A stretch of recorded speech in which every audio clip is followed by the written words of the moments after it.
Obrigada pela presença de todas. Nós estamos realizando aqui o projeto As Roupas e a Visibilidade Trans, que é o propósito desse projeto também. E eu vou mandar um recadinho aqui para quem está nos assistindo, que é assim, aqui na descrição tem o tempo, o nome da pessoa que vai falar, da convidada, e o assunto dela. Você pode assistir a live do começo ao fim, sem interrupção. Mas também você pode escolher o tema e clicar aqui no tempo que ela vai te direcionar para o assunto que você escolheu. Então, é um recurso super legal do YouTube e eu quero compartilhar isso com vocês.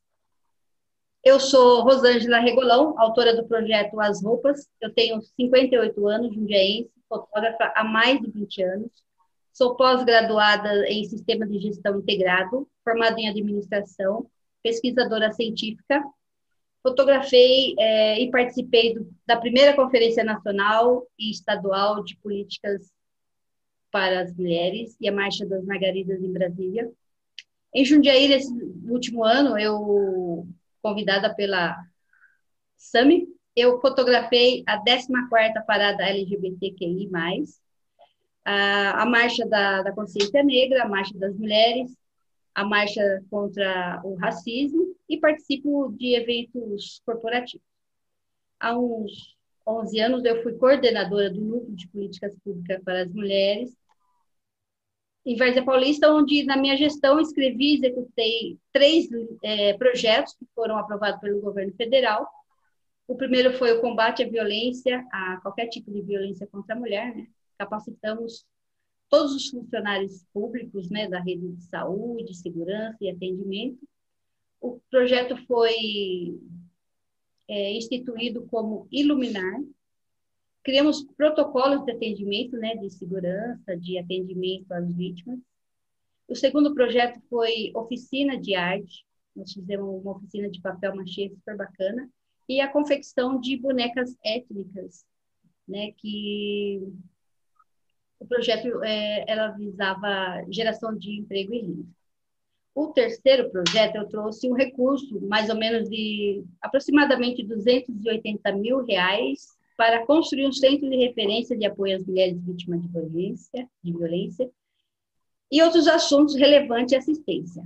Bom, o centro de referência foi construído. Eu quero falar agora um pouco sobre o projeto, né? Com a realização desse projeto, que é futuramente produzir um livro, né? Ele tem como objetivo a intenção de promover a diminuição da marginalidade do público trans, reduzir a vulnerabilidade social e econômica existente no município de Jundiaí e promover a visibilidade ao que nós estamos fazendo. É um trajeto muito difícil aí, percorrido, visa também o desenvolvimento de políticas públicas que proporcione a igualdade étnica e de gênero e ações contra a LGBTfobia, junto com a orientadora e psicóloga Maiara. Nós já definimos um modelo, mas eu não vou falar, modelo de livro, né, que nós vamos apresentar futuramente. Claro que falta muita coisa para fazer, mas eu estarei empenhada nesse universo novo, que já falei, que estou dando meus primeiros passos, né? E por isso que eu faço parte do projeto aí da Kelly Galbieri. Beleza? Agora eu vou apresentar vocês, como convidadas, super feras, e na ordem alfabética, tá bem? Para não ter briga, hein? Então, a Kelly Galbieri é assessora de políticas para a diversidade sexual da Prefeitura de Jundiaí desde 2017. Ela é formada em Direito e Administração de Empresa. Ela é pós-graduada em Direito Público e Direito Homoafetivo e de Gênero, coordenadora da Comissão Municipal de Enfrentamento à Violência, Abuso e Exploração Sexual contra Crianças e Adolescentes de Jundiaí, integrante do Conselho Gestor da Fundação Casa Semi-Liberdade, é conselheira estadual dos Direitos da Mulher, É conselheira do Conselho Municipal dos Direitos da Criança e do Adolescente, é colaboradora do projeto As Roupas, e hoje ela vai falar sobre a transexualidade na família. Agora nós vamos falar da Maiara. A Maiara Pereira é formada em psicologia pela Faculdade Integrada de Jaú, a Maiara de Jaú, mestre em educação sexual pela Faculdade de Ciências e Letras, Unesp, realizou atividades de educação sexual em escolas municipais de Jaú, é palestrante em eventos visando a formação de profissionais da educação e saúde sobre a temática relacionadas a gênero e sexualidade. É orientadora do projeto As Roupas e hoje ela vai falar sobre psicologia e as transexualidades. Nós vamos falar agora da Paloma. A Paloma é florista, é coordenadora do projeto Primeiros Passos. E ela está com um projetinho aí que ela falou para não falar. E hoje, e ela é participante do projeto As Roupas, e hoje ela está contribuindo com o projeto As Roupas e vai falar sobre o mercado de trabalho. É um currículo reduzido, porque essas pessoas têm, né? A Sami Fortes é artista plástica, delegada federal de saúde da mulher, presidente do CAIS, Centro de Apoio e Inclusão Social para Travesti e Transsexuais de Jundiaí Região. É coordenadora e idealizadora do movimento Acoenda LGBTQI+, negros e indígenas. É conselheira municipal dos Conselhos da Cultura, da Igualdade Racial, da Saúde, Mulheres e Segurança Pública. É participante de mais de 18 coletivos de rede, de movimentos, de militância em âmbito municipal, estadual e federal. É participante e colaboradora do projeto As Roupas. E hoje ela está também contribuindo com o projeto As Roupas e vai falar sobre corpos invisíveis. Só fera, mano. Eu quero agradecer a presença de todas vocês, né? Eu tenho certeza que vai ser um bate-papo super bacana. Então, eu estarei aqui como mediadora e ouvinte, beleza? Então, eu passo a fala para Kelly Galbieri, né? Apresentar a sua exploração aí sobre sexualidade na família.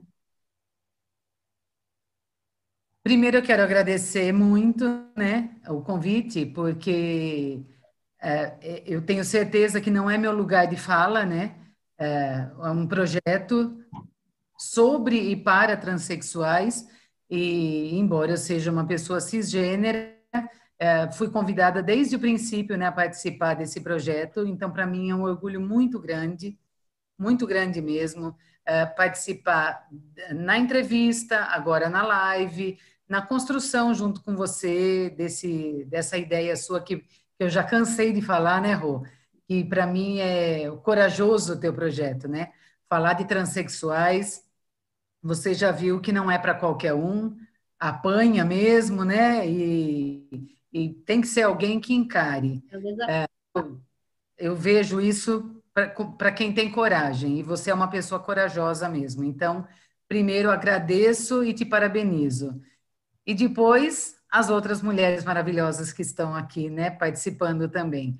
Paloma, nem preciso falar, né, que é filha, né, onde vai estar junto comigo, é minha coordenadora do projeto, e a gente está junto em toda hora. A Sami também já, quantos anos já que a gente faz trabalho juntas, e a Maiara está conheci na outra live que a gente fez, né? No outro encontro que a gente fez. Então, obrigada de verdade. Por que eu escolhi esse tema? Embora muita gente me pergunte se a minha filha é transexual ou não, ela ainda se intitula, ou ela sempre se intitulará uma mulher lésbica, embora todo mundo a olhe e diga ela é menina ou ela não é menina, né? Ela se veste como menino.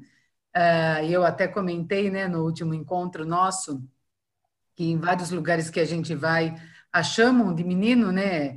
Esse é teu filho, é um menino, enfim.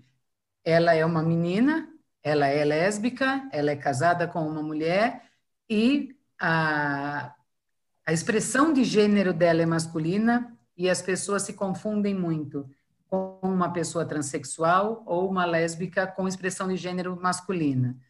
O que, a mim, hoje estudiosa do assunto, pouca diferença faz, porque o que me interessa são as pessoas. Mas para a nossa sociedade, né, e a Sami acho que vai falar um pouco sobre isso, sobre os corpos invisíveis, né, para a nossa sociedade faz toda a diferença, né? Por que que uma mulher, que a mulher quer se vestir como homem?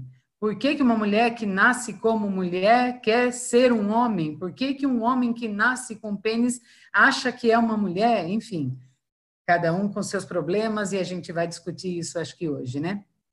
Mas eu escolhi o tema de transexualidade na família porque há quase 4 anos eu trabalho com alguns projetos na prefeitura.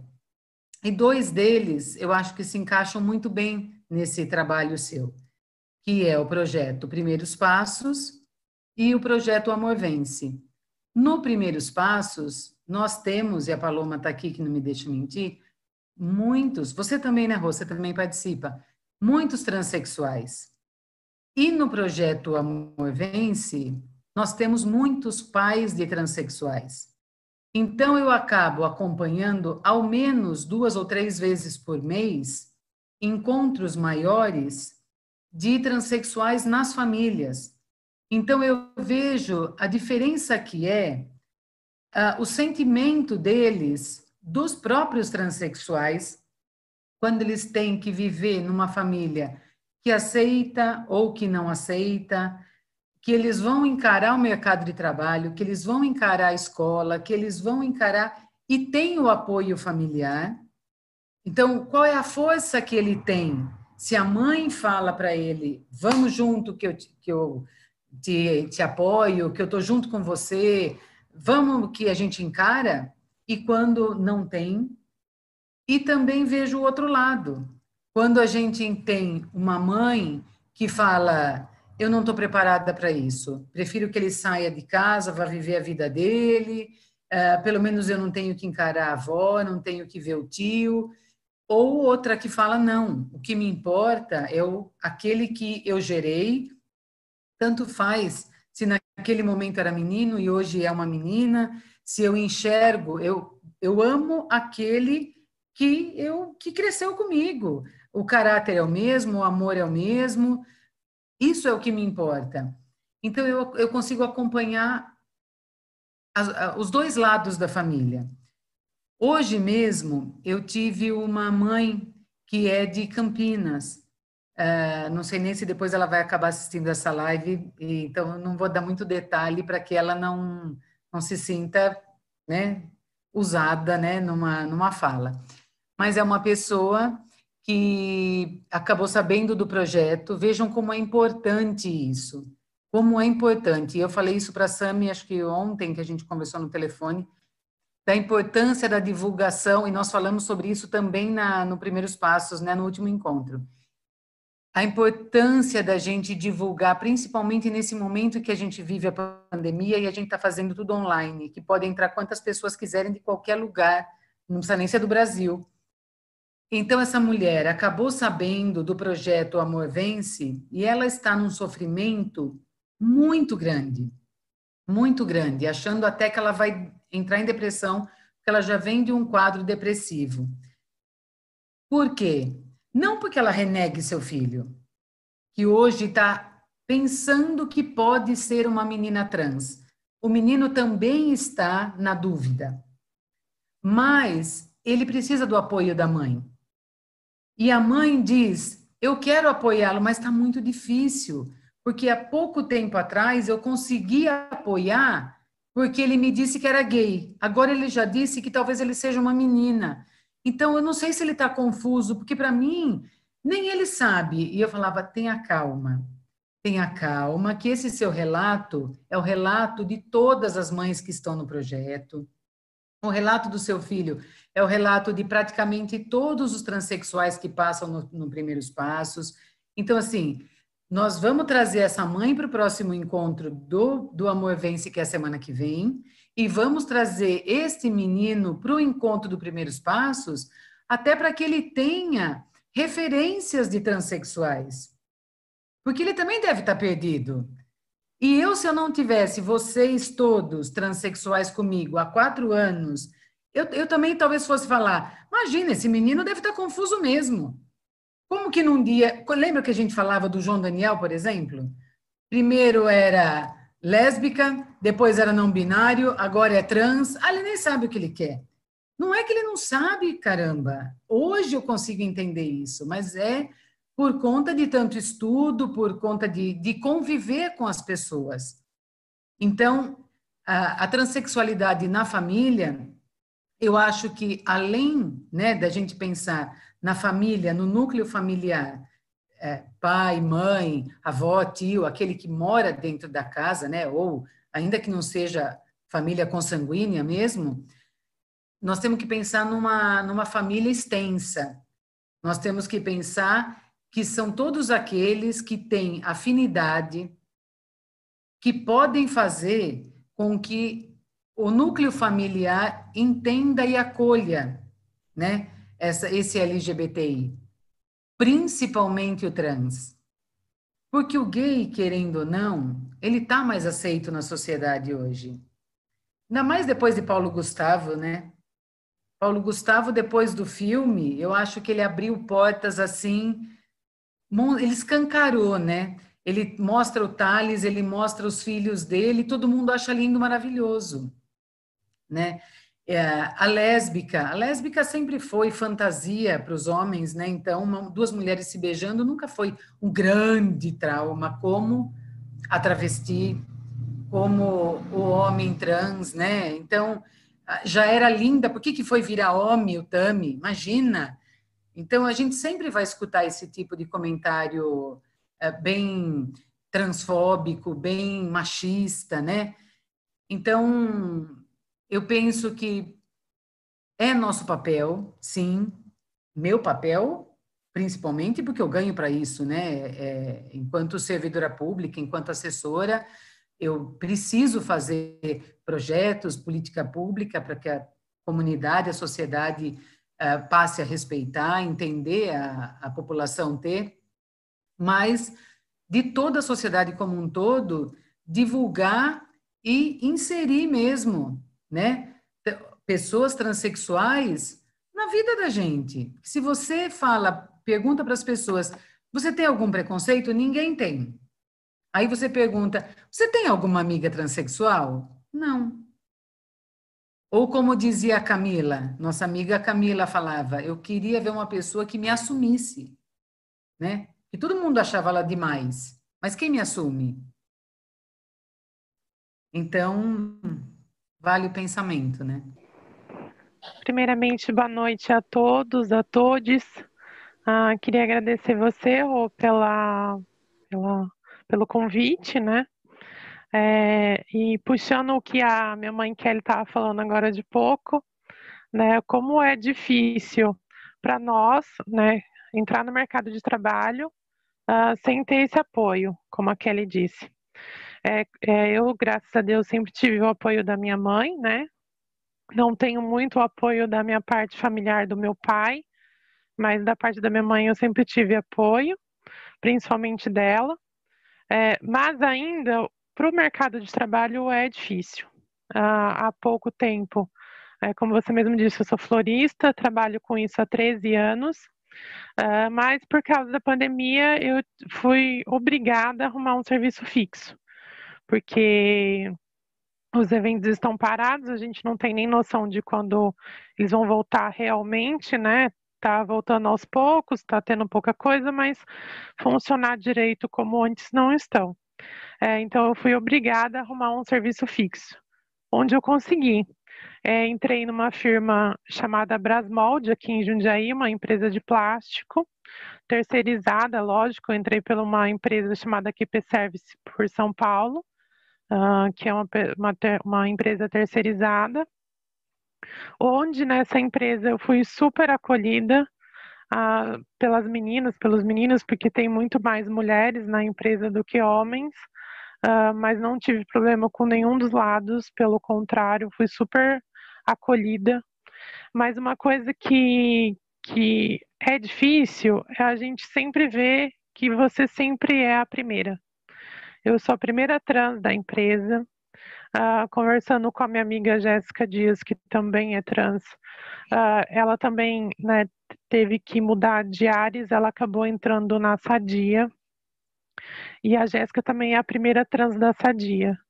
Então eu fico perguntando, até quando, né, ter que sempre ser as primeiras, sabe assim? Porque é tão difícil a gente sair na rua e encontrar uma trans no mercado, encontrar uma trans numa loja, num shopping, sabe assim? Por que que é difícil? Por causa disso, né? Começa desde lá do núcleo familiar, né? Onde quem tem essa sorte de ter uma família que aceita, consegue muito mais as coisas, crescer muito mais na vida do que uma pessoa que é expulsa de casa, né? Infelizmente, a gente sabe que o Brasil é o país que mais mata nossos corpos no mundo.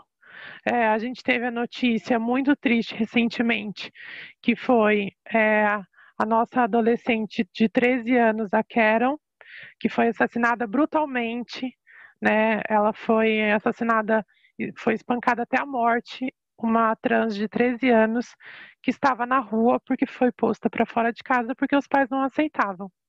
Então a gente tem que ver em relação ao mercado de trabalho isso. Por quê? Por que não tem? Porque ano passado, quando eu fui no Setembro Amarelo, lá da faculdade do Largo do Orochi de Direito, eu conheci várias trans, mas dentro da faculdade existia uma só. Por quê? Por que só tem uma dentro da faculdade? Por que na empresa só tem uma?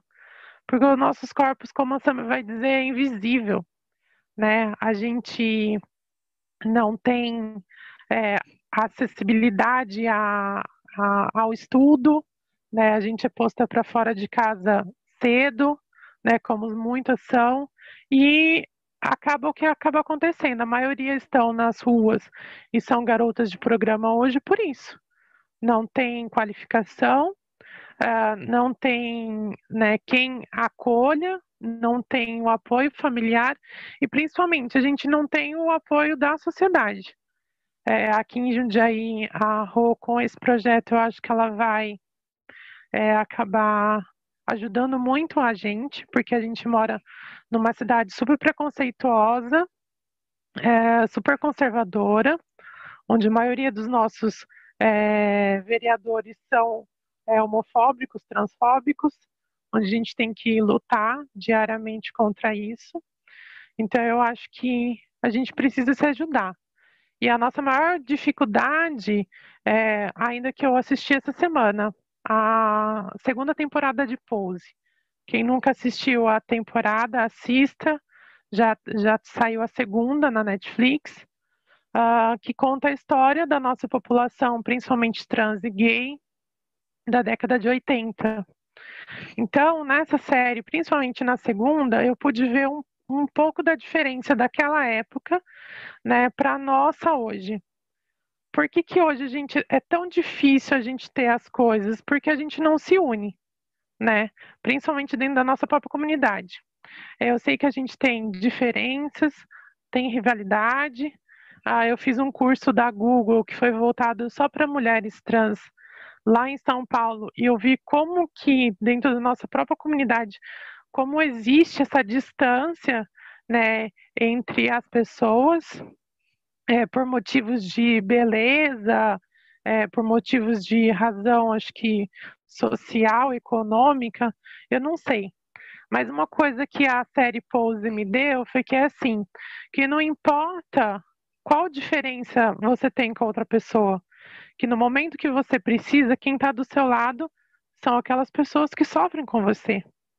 Então eu acho que por mais que a gente tenha as diferenças um com o outro, eu acho que a gente só vai conseguir conquistar as nossas coisas se a gente se unir, né? Se a gente continuar como anda acontecendo, que a gente tem casos de até transfobia dentro da nossa própria comunidade, eu acho que a gente não vai conseguir mudar. E como a Angel, que é uma das personagens lá do Pose, disse, não é o mundo que muda, é a gente que muda o mundo. Então, a partir do momento que a gente se unir e deixar as diferenças e as picuinhas de lado, a gente vai começar a fazer diferença. Se a gente não parar de olhar para dentro da nossa comunidade e querer achar defeito dentro da nossa própria comunidade, a gente não vai conseguir mudar o mundo, porque ele vai continuar do jeito que ele é. Então, a gente tem que mudar isso, mudar a nossa própria cabeça, começando dentro da nossa comunidade, para depois a gente mudar fora. Então, eu acho que é isso, eu acho que a gente precisa dar visibilidade, sim, para a gente. Nossa comunidade precisa ser vista, porque a gente precisa de respeito. Sobe Fortes. Sou eu. Obrigada pela presença. Podemos começar? Eu quero falar uma novidade para você. A cultura, ela abriu um edital de fotografias e eu enviei algumas fotos que eu fiz lá do caminhão, né, da 14ª parada, e eu fui contemplada. Então, futuramente aí terá... Nossa, que bem! Então, futuramente terá uma exposição de algumas fotos lá da 10ª... Mas chama Orgulho, tá? Não, parabéns. Legal. Obrigada pela oportunidade. E é um orgulho mesmo, né? A parada do orgulho, né? Parabéns. Bom, vamos lá. Boa noite a todas, a todos e a todas. Boa noite, Paloma Goulart. Boa noite, Yara. Prazer conhecê-la. Kelly Galbi. Kelly? Eu não estou vendo a Kelly. Bom, vamos lá. Eu sou uma mulher trans, negra, indígena em retomada, que é importante a gente sempre falar sobre essa questão, né? A retomada da população indígena. E eu hoje venho e costumo muito falar sobre esse tema, que são corpos invisíveis. Falando um pouquinho especificamente do meu corpo, né, que carrega outros corpos, eu costumo iniciar a minha fala falando que eu sofro a desigualdade de gênero por ser mulher, eu sofro a transfobia por ser uma mulher trans e sofro o racismo por ser uma mulher negra indígena. Então, eu carrego corpos invisíveis, corpos em situação de vulnerabilidade na sociedade, dentro de um corpo só. Eu concordo plenamente com a fala da Kelly, com a fala da Paloma, sobre as questões e os temas que elas abordaram. E vamos trazer um pouquinho antes, né? Porque assim, nós temos hoje, dentro da transexualidade e da travestilidade, nós temos gerações, né? Eu, hoje, com 43 anos de idade, eu sou da 4ª geração no Brasil, né? De travestis e transexuais. Então, eu peguei o final ali, né? Da transformação dos anos 80 para 90 e peguei já 2000 aí a visibilidade, né? Que em 2004, para quem não sabe, corpos trans e travestis se uniram.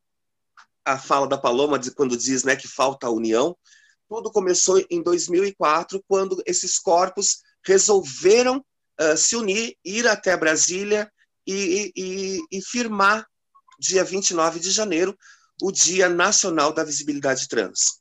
A partir de 2004, a gente vem tentando angariar, né, políticas públicas para a nossa população, sem vitimismo e sem mimimi, como a maioria da sociedade hipócrita acaba falando, né, das nossas falas, das nossas lutas, a necessidade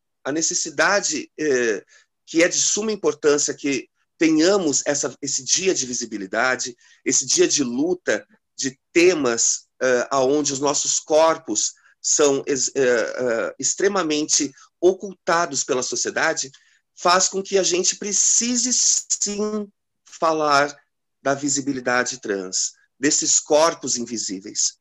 Corpos que, como bem já foi dito, são corpos marginalizados, hipersexualizados, corpos matáveis e corpos invisibilizados sociocultural. Ou seja, por que uma travesti ou uma mulher trans, ou até mesmo um homem trans, ele não consegue, o tema da Paloma, né, empregabilidade? Porque muito cedo não existe a empatia. É uma palavra que está aí, né, muito na moda, mas pouco em prática. Enquanto as pessoas não tiverem empatia em conhecer, porque eu acho que para que você tenha um conceito de uma causa, de um tema, você, no mínimo, tem que ter conhecimento. E eu sinto ainda a necessidade da mídia, das redes sociais, poderem estar apresentando esse tema, né, da travestilidade, da transexualidade para a sociedade num todo. Então, muito cedo, esses corpos, eles são expulsos de casa, eles são não aceitos, né? Porque, assim, eu aceito um filho gay, mas eu não aceito aquele filho gay vestir uma roupa feminina. Eu aceito um filho gay afeminado, mas não aceito que ele use roupas femininas. Então, aí já começa a nossa exclusão, né? Perante o âmbito social. O estudo, educação. Eu, Paloma, e muitos transexuais passamos a palavra bullying nas escolas. Então, o que acaba acontecendo? Com essa falta de respeito, até mesmo para uma criança trans, certo? Porque tem pessoas que até hoje perguntam para mim, quando você se tornou uma pessoa trans, Sami? Uma mulher trans? Não, ninguém torna-se uma mulher trans, né? Uma pessoa trans. Nós nascemos trans, certo? A gente vem fazendo um trabalho de transição, né? Na verdade, de aceitação e de entendimento da nossa identidade conforme os anos vão passando. Então, o que acontece? Na educação, eu sofri muito na questão do banheiro, certo? Para vocês terem uma ideia, para você ter uma ideia, com 8 anos de idade, eu não tomava água durante a escola para não ter vontade, para não sentir vontade de fazer xixi. Porque eu sabia que se eu fosse no banheiro masculino, eu ia ser agredida, como fui várias vezes. E se eu fosse no banheiro feminino, do qual eu me sentia confortável, eu era expulsa. Então, a gente vem de uma situação tão precária, tão absurda, que os nossos corpos acabam saindo das escolas e não tendo essa oportunidade de educação devido ao preconceito estrutural. Quando se fala e se associa muito, né, as travestis e mulheres trans à prostituição, infelizmente não tem como não associar, porque 93% das mulheres travestis e transexuais acabam tendo que sobreviver. Se eu não tenho o acolhimento e apoio da minha família, eu fui expulsa muito cedo de casa, posso dizer que a maioria, com 12, 13 anos, já são expulsas. Se eu não tenho estudo, educação, o que vai acontecer comigo? O que me resta é a prostituição.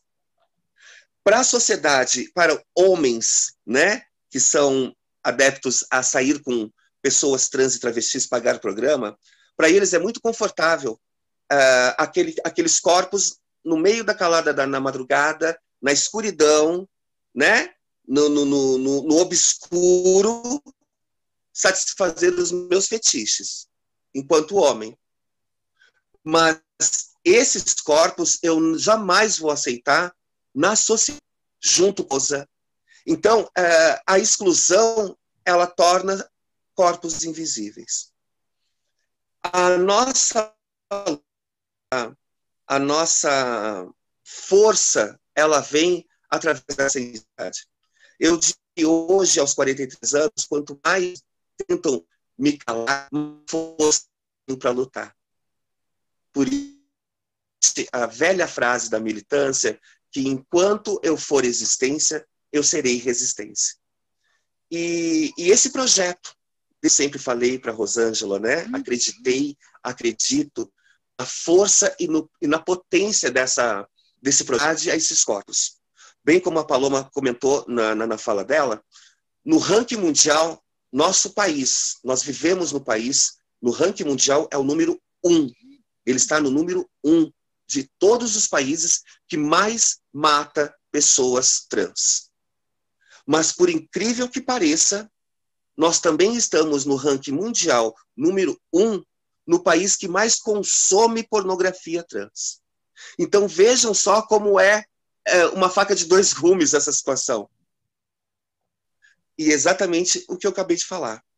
Sirvo para satisfazer fetiches daquele homem machista, né? Do homem. Mas eu não posso estar inclusa junto a ele e sua família. Então, um projeto desse, como as roupas, ele traz o fortalecimento da visibilidade da própria luta. Parabéns, Rô, parabéns a todas que estão participando hoje, nesse mês tão cruel, porque eu não tenho nada a comemorar, infelizmente. Nasci nos anos 80, né, finalzinho dos 70, início dos 80, e de lá para cá eu vejo muito pouco. Olha quantos anos já se passaram.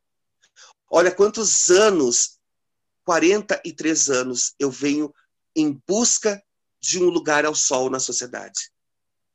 E eu acredito que projetos como o seu, projeto como Primeiros Passos, projeto como, sempre esqueço o nome do projeto da família, né, que é também lá pela assessoria, e tantos outros projetos que existem aqui no nosso município do qual amo de paixão, me deu muitas oportunidades, mas não deixo de falar.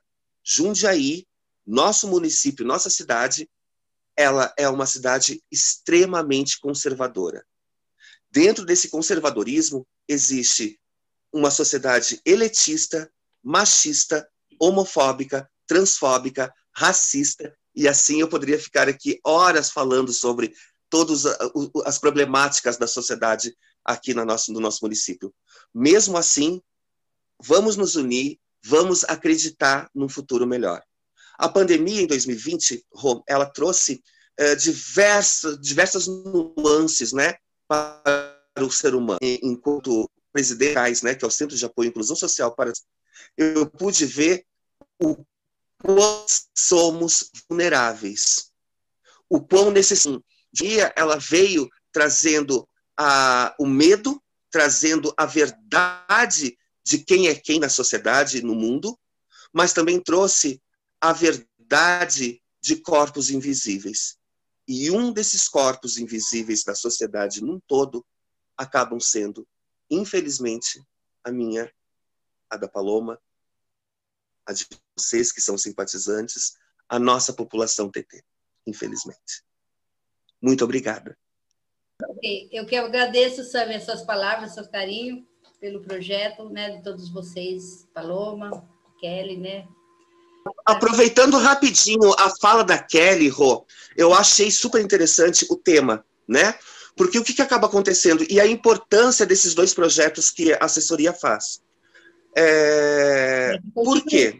Eu, enquanto trans, Rô, eu tive o meu tempo de aceitação, de descoberta, de identificação enquanto mulher trans.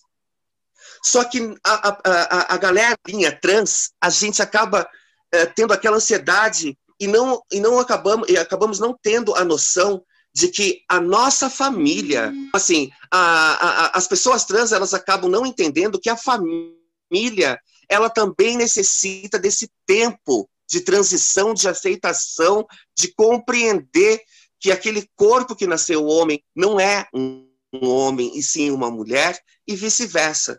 Então, a importância desse acolhimento que Amor Vence, é isso, né, Kelly? É esse, né, o nome certo, correto, né, do seu projeto. é de suma importância para que a gente consiga desconstruir esses mal-entendidos que acabam, por muitos anos, acabou se falando que era preconceito, né?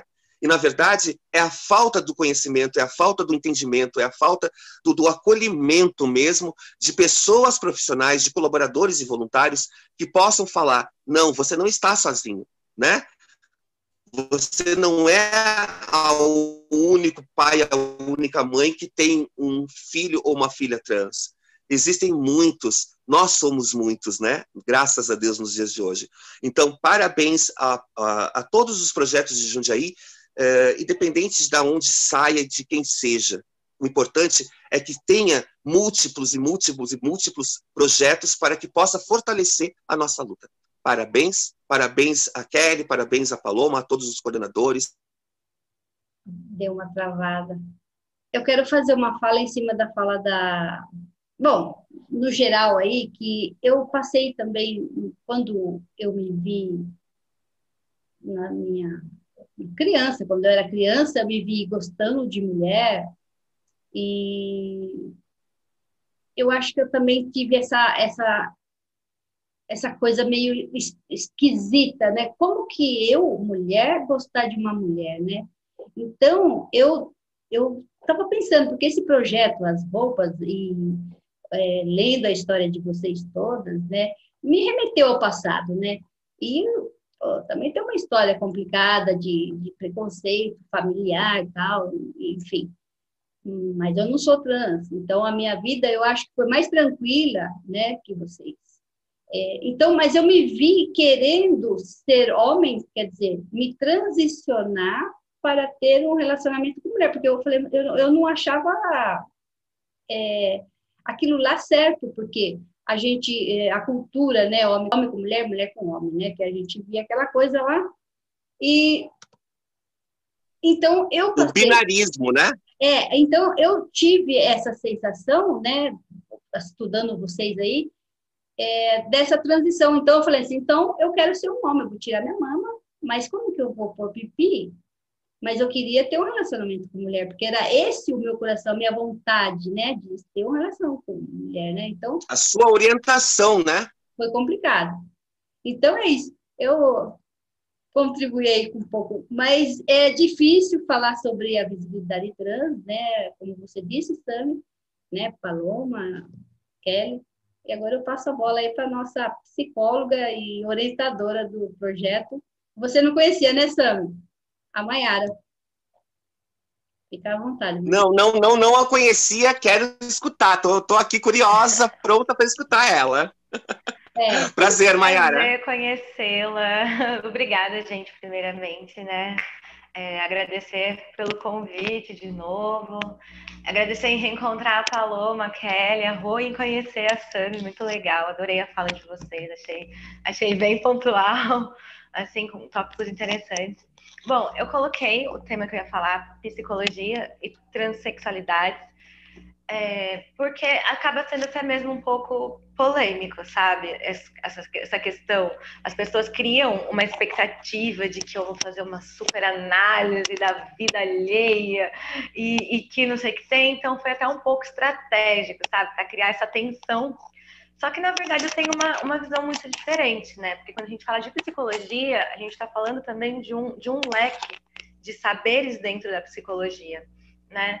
Então, existe uma psicologia que ela é um pouco mais tradicional, que é a psicologia dominante, que é a psicologia que ainda ensina na faculdade que homem e mulher, essa ótica heterocentrada e ciscentrada. Importante falar que também eu falo de um local de privilégio aqui dentro, que eu sou uma mulher cisgênero, eu sou uma mulher heterossexual, então eu reconheço meus privilégios. E eu deixo claro que a minha intenção não é, enquanto psicóloga, também não é validar a experiência de ninguém. Quem sou eu para falar, né? E muito menos dar voz a mulheres trans ou pessoas trans, porque vocês têm as suas próprias vozes. É que às vezes essas vozes não chegam aos lugares. Então eu me coloco como uma forma de auxiliar com que vocês cheguem aos lugares que vocês não chegam, porque eu tenho esses privilégios e eu reconheço eles. E ter privilégio é uma questão que a gente tem que saber reconhecer, também saber a hora de parar a falar e saber alinhar tudo isso, né? Então, nessa questão da psicologia, o que eu venho dizer, assim, até mesmo para quem for assistir, se for um psicólogo ou um paciente, enfim, é que a psicologia durante muito tempo contribuiu para que os corpos trans fossem corpos doentes. Se hoje muitas pessoas trans estão na marginalidade, é porque a medicina e a psicologia, durante muitos e muitos anos, a partir do final do século XIX, começo do século XX, com a ciência sexual, estigmatizou esses corpos, patologizou esses corpos e, de certa forma, direcionou onde esses corpos deveriam frequentar, que são os espaços de marginalidade, que é a prostituição, né? Que é o espaço, acaba estando nas drogas, assim, por uma questão de estar mais vulnerável a essas questões, ISTs e tudo mais. Então, é importante reconhecer que a psicologia falhou muito com vocês, né? Então, quem sou eu para analisar hoje, para vir depois de algumas conversinhas, dar um laudo e validar quem vocês falam que são? Né? Não existe isso. O CFP, que é o Conselho Federal, né? Ele criou uma norma, acho que é 01/2018, que padroniza o atendimento de psicólogo com as pessoas trans, que busca essa humanização, para que valorizem a autonomia, mas a gente sabe que na prática muitas vezes isso acaba não acontecendo. Então, a minha visão é muito mais a psicologia social, uma visão um pouco mais crítica dessas questões, porque a gente não existe sem a sociedade, se a gente é o que é hoje. E aí, muito bem pontuou a Sami, as questões interseccionais, né? Que a gente tem que ver o gênero da pessoa, a gente tem que ver a classe social qual a pessoa fala, a gente tem que ver a etnia que essa pessoa pertence, da onde que essa pessoa, que lugar de fala que essa pessoa vem, né? Totalmente diferente a trajetória de uma pessoa rica e de uma pessoa pobre, né? A gente tem que levar essas coisas em consideração. Então, diante de tanta desigualdade, dessa desigualdade social, que 70% das pessoas trans sofrem evasão escolar por não ter o nome respeitado na escola. 90% das mulheres trans estão na prostituição, infelizmente. A gente vê uma mudança também, vê, né, essa ascensão das mulheres trans na política, principalmente nas políticas municipais, né, que ocorreu bastante, foi bem legal, mas ainda não é o suficiente, né, ainda precisa muito mais. A gente vê mulheres trans na mídia, mas morrendo na calada da noite. Aí entra também a questão do desejo, da visibilidade aqui, mas a morte aqui, né? Durante o mestrado, uma moça, eu não vou falar o nome dela por uma questão de ética, mas ela falava que ela era o pau-brasil, que as pessoas usavam ela, usufruíam do corpo dela, mas queriam ver mortas e queriam ver cortadas. Então, faziam o que podia, ela era modelo, então dava palco, dava tudo para ela, mas no final queriam que ela se ferrasse, desculpa o termo, né? Queriam que a cortasse. Então, diante dessa desigualdade, e ainda em 2020, saiu o dossiê da ANTRA, da Rede Trans ainda não saiu, né? E só pelo da ANTRA, de mulheres travestis e transexuais, houve um aumento de 47% no número de mortes, né? E isso é muito alarmante. Então, esse olhar que a psicologia deve ter, né? Claro que as questões subjetivas de vocês são muito importantes. A gente vê um número de suicídio trans muito alto, né? Maior comparado de pessoas cis, mas sem descartar a sociedade. Isso ocorre porque as pessoas trans têm tendência a suicida maior ou porque é uma sociedade que divide e torna tudo binário e torna tudo mais difícil e que esse binarismo acaba acarretando sofrimento psíquico.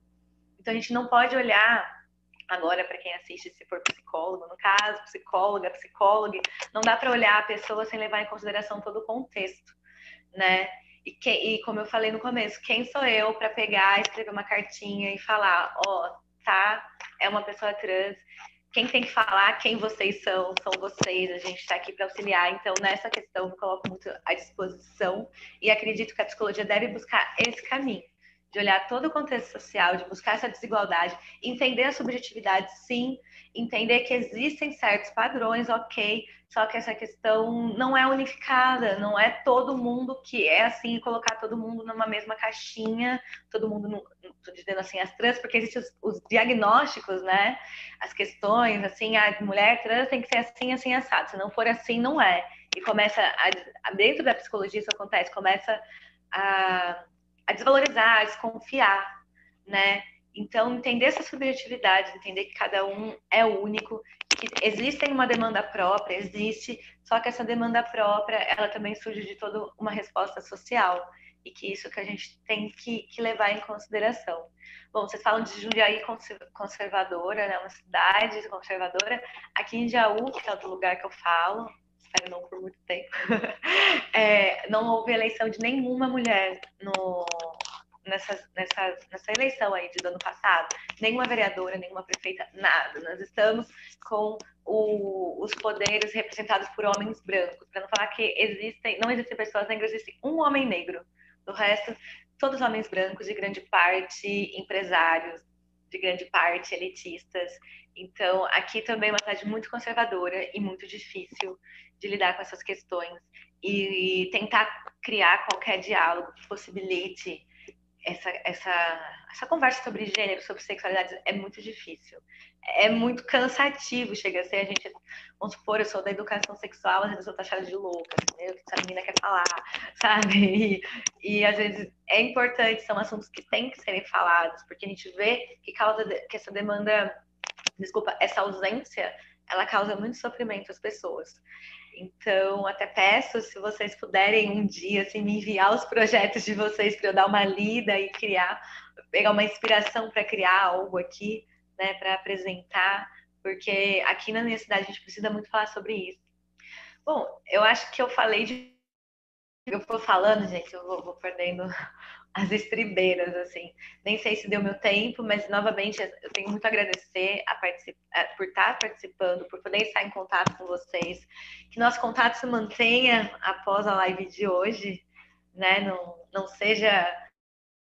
Hoje acabou, vamos manter essa conversa, manter diálogo, porque eu acredito que isso, sim, é o que pode mudar essa estrutura, né? A gente conversar, a gente debater, a gente brigar, né? Porque eu me considero uma mulher feminista e o meu feminismo engloba mulheres trans. E eu fico muito triste de ver os feminismos que não englobam, né? Então a gente tem que brigar, tem que entender que nem todo mundo cabe na mesma caixinha e que tá tudo bem, né? Mas que todas as caixinhas devem ser respeitadas e devem ser valorizadas e devem ter suas visibilidades e suas vozes escutadas em qualquer espaço que queira ocupar. E se não quiser ocupar, é por uma questão de não querer e não porque não pode, né? Isso é muito importante de ser falado. Se existe alguma mulher trans que quer estar na prostituição, a gente tem que tornar a sociedade para que caminhe, para que seja uma escolha e não uma imposição. Né? Porque também não dá para demonizar de toda a prostituição, tanto de pessoas cis, de pessoas trans, porque existe uma problemática muito mais profunda, mas tornar esses caminhos escolhíveis, né, e não impostos. Acho que é mais isso e super gratidão. Eu espero que esse projeto, nós estamos na fase 1, né? Vamos considerar que a fase 1 é muito complexo, né? Eu vou ter que a gente vai ter que se encontrar de novo, tem algumas lacunas para preencher, né? Alguma coisa assim que a gente começou a falar e depois pulou, tal, para completar o conteúdo daquela fala. E eu espero vocês aí, a gente pode fazer isso por live, eu vou fazendo contato. Eu estou muito feliz de vocês estarem presentes, para mim é uma honra, né? Vocês são fera, gosto muito de vocês. Agradecer a oportunidade, agradecer a todas que estão aqui participando. Parabéns, parem de nos matar, porque nossos corpos precisam mostrar para o que vieram. E a gente tem muito para mostrar. Um grande beijo, feliz 2021 para todas. Obrigada. Quero. Quero agradecer de novo e dizer que, olha, o mundo é das mulheres mesmo, né? Cada vez mais a gente vê que tudo que é feito só por mulheres, a coisa fica mais legal, mais gostoso. E esse encontro hoje foi mais uma prova disso, né? A gente consegue organizar, a gente consegue fazer, até sortear as coisas sozinha, né, Rô? Então, agradeço de novo. Maiara, você precisa vir para Jundiaí, porque se você não vier, a gente faz uma caravana e vai para Jaú. A gente leva os projetos, a gente leva as pessoas, a gente faz o que precisar. Obrigada. Como diz a nossa querida Edith Modesto, eu continuo, pelo menos por enquanto, uma mulher cisgênero heterossexual, né? Eu sou predominantemente ainda assim. Ninguém sabe o que vai ser daqui para frente, mas meu coração certamente é LGBTI, então não sei em que letra, mas em alguma letra ele se encaixa. Ou pelo menos mãe pela diversidade, esse certamente eu sou, com um monte de filho que eu já arrumei aí pelo caminho. Obrigada e um ano novo maravilhoso para todas nós.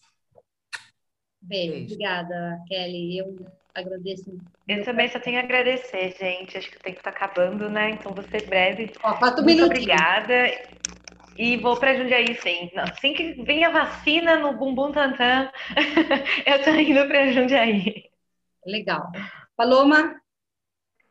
Rô, só quero agradecer, por mais que eu esteja com essa cara debilitada que eu tô, infelizmente essa doença veio para deixar a gente até se for ver um pouco mais forte, sabe assim, eu acho que a gente tem que ter essa noção, né, e é isso, hashtag parem de nos matar, a gente só quer a nossa liberdade para a gente poder viver e ser quem a gente é. E, Maiara, parabéns pela placa, viu? Amei. Eu também. Marielle Franco presente sempre. Eu acho que a gente não pode deixar nunca esquecer as pessoas que passaram por nós e morreram para nós estarmos aqui. Então, se hoje eu sou uma travesti e eu estou viva, são graças às outras que morreram para eu estar aqui no lugar delas. Então, gente, todos que morreram por nós, presente hoje. Obrigada. Eu agradeço a todas vocês, obrigado por esse dia, esse encontro, né, Sururacana, vocês, assim, feríssimas, e vamos marcar uma outra possibilidade aí. Beijo, Maiara, beijo, Kelly, beijo, Sami, e beijo, Paloma. Um abraço. Portão. Até mais. Até a próxima.